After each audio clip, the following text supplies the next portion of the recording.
অনেক তান্ত্রিক সাধকরা থাকে।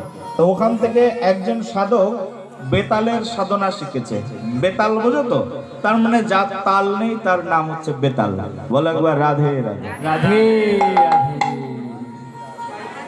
যারা যারা কৃষ্ণ মন্ত্রে দীক্ষা নিয়েছে তারা কৃষ্ণের সাধনা শিখবে গুরুদেবের কাছ থেকে, হ্যাঁ কি না?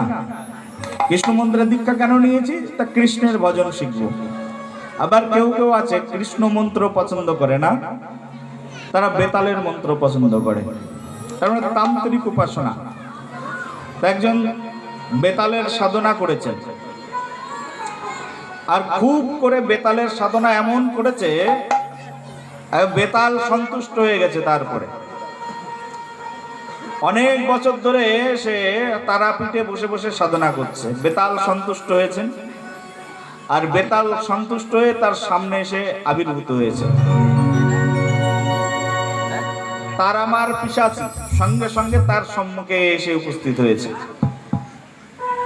এসে বলছেন, আমার প্রিয় ভক্ত, এতদিন ধরে আমার উপাসনা করেছো, আমার স্তব স্তুতি করেছো, বলো এখন কি চাই? তখন সেই বেতালের উপাসক বলছেন, প্রভু আপনার কাছে বিশেষ কিছু চাই না, ছোট্ট একটা জিনিস চাই।